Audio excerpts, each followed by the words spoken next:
नमस्कार. मराठी स्वादमध्ये खूप स्वागत. आज आपण एकदम चवदार रेसिपी बनवणार आहोत, मटारची कचोरी. त्यासाठी 1 कप गव्हाचं कणिक घ्यायचं.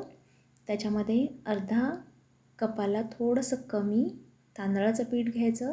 तांदळाचं पीठ अवेलेबल नसेल तर बारीक रव्याचा वापर केला तरीही चालतो.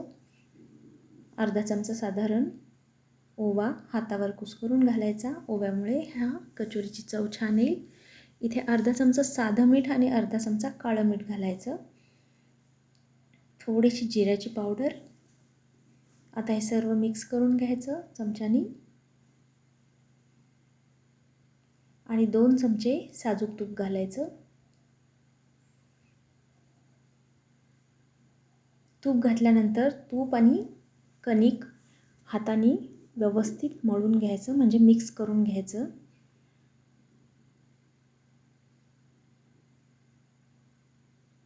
तूप आणि कणिक व्यवस्थित मिक्स झालं की आपलं जे कचोरीचं बाहेरचं आवरण आहे ते एकदम खुसखुशीत बनेल, क्रिस्पी बनेल.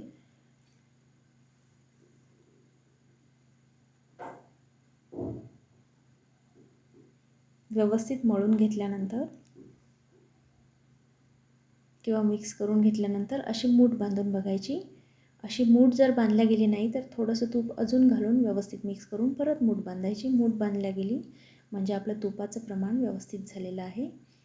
आता थोडं थोडं पाणी घालून मध्यम घट्ट कणिक मळायचं. जास्त घट्ट कणिक आपल्याला मळायचं नाही आहे किंवा जास्त पातळही नाही, मध्यम कणिक मळून ठेवायचं ह्या पद्धतीने.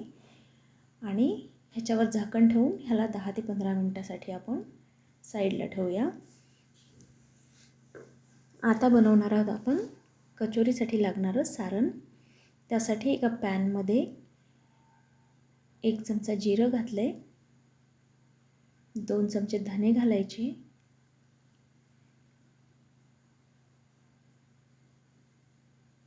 आणि साधारण 1 चमचा सोप. ह्याचं प्रमाण थोडंसं कमी जास्त झालं तरी काहीच हरकत नाही.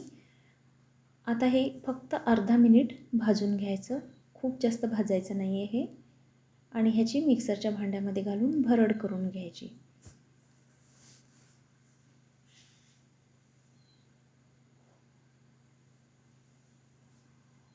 ह्या मसाल्यामुळे कचोरीची चव छान येईल. आता त्याच पॅनमध्ये पाऊण कप मटारचे दाणे भाजून घेतलेत साधारण 1 मिनिटभर. 1 मिनिट भाजल्यानंतर त्याच्यावर 1 चमचा तेल घालायचं.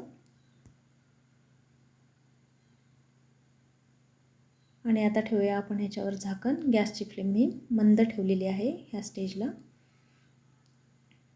मटारचे दाणे वाफेवर छान भाजल्या जातील तोपर्यंत आपण 2 ते 3 हिरव्या मिरच्या, 2 ते 3 लसूण पाकळ्या आणि थोडंसं आलं हे खलबत्त्यात कुटून घेऊ किंवा मिक्सरमध्ये भरड करून घेऊ. आणि आता ती याच्यामध्ये घालायची.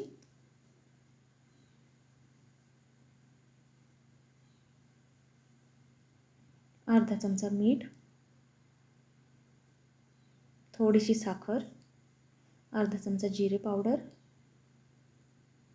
अर्धा चमचा हळद, अर्धा चमचाच लाल मिरची पावडर, कारण आपण हिरवी मिरची सुद्धा वापरलेली आहे. हे सर्व मिक्स करून घ्यायचं.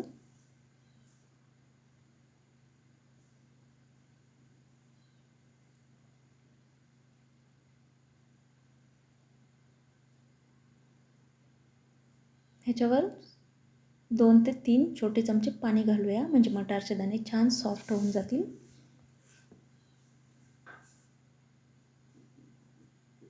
थोडंसं कांद्याची पात तुम्हाला नको असेल तर नाही घातली तरी चालेल.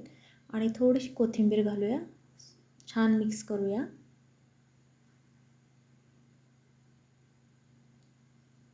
आणि आपण जी मगाशी धने, जिरे आणि सोपची भरड केली होती ती 2 चमचे घालायची.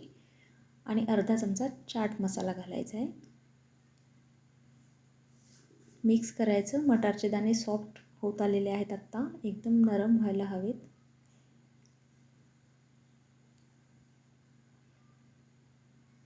तर आता मॅश करून घेऊया थोडंसं ह्याला. जास्त बारीक करायचं नाही आपल्याला. इथे मी अर्धा बटाटा उकडलेला घातला आहे ह्याच्यामध्ये. हे सर्व आपण मिक्स करून घेऊया. तर आपण व्यवस्थित मिक्स करून घेतले. हे एकदम बारीक जर मटारच्या दाण्याची पेस्ट केली तर त्याची चव एवढी छान येत नाही, पण ह्या पद्धतीने तुम्ही नक्की करून बघा. थोडीशी भरड करून ह्या पद्धतीने ह्याचं सारण बनवलं तर ही कचोरी चवीला खूप छान लागते. आता वरून परत मी थोडीशी कोथिंबीर घातली आणि हे मिश्रण गार करायला ठेवूया. मिश्रण गार झाल्यानंतरच आपल्याला कचोरी बनवायची आहे. जोपर्यंत मिश्रण गार होत होतं तोपर्यंत मी कणिक परत मळून घेतलं. आपल्याला ज्याही आकाराच्या कचोऱ्या बनवायच्या त्या आकाराचे गोळे बनवायचे आणि ह्या पद्धतीने खोलगट वाटीचा आकार द्यायचा आहे.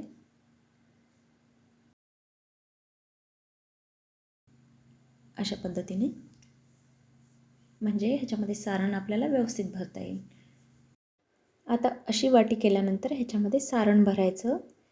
भरल्यानंतर हवं तर तुम्ही साईडला पाण्याचं बोट लावून ही व्यवस्थित पॅक करून घ्यायची. सारण मात्र गार झाल्यानंतरच ही कचोरी बनवायची आपल्याला. आता अशी सर्व बाजू पॅक करून घ्यायच्या आणि जास्तीचं कणिक काढून घ्यायचं आणि व्यवस्थित त्याचा गोल बनवायचा.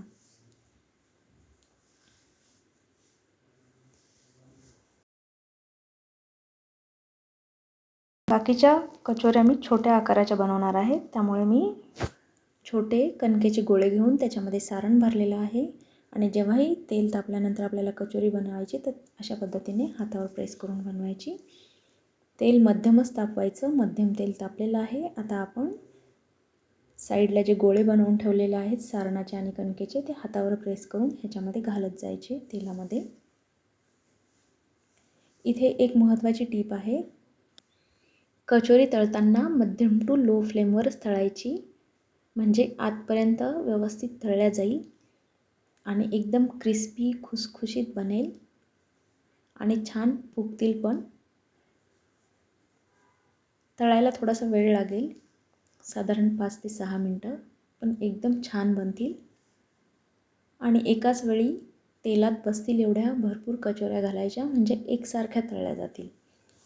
इथे आपण गव्हाच्या कणकेच्या कचोऱ्या बनवलेल्या आहेत, त्यामुळे थोडासा ह्यांना डार्क कलर येईल. मैद्याच्या जर बनवल्या तर लाईट कलर येतो, पण मैद्यापेक्षा गव्हाच्या बनवलेल्या कधीही चांगल्या.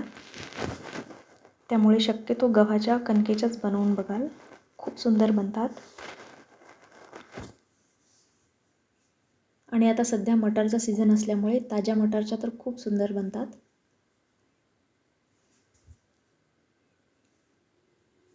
हवं तर थोड्या वेळाने असे चमच्याने व्यवस्थित मोकळ्या करून घ्यायच्या.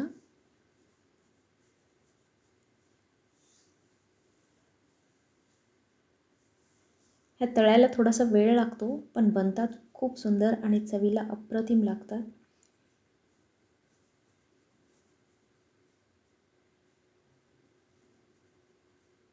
तर साधारण 5 मिनिटांनी बघा असा कलर आला आहे. अजून थोडंसं आपण तळूयात ह्यांना आणि मग काढून घेणार आहोत.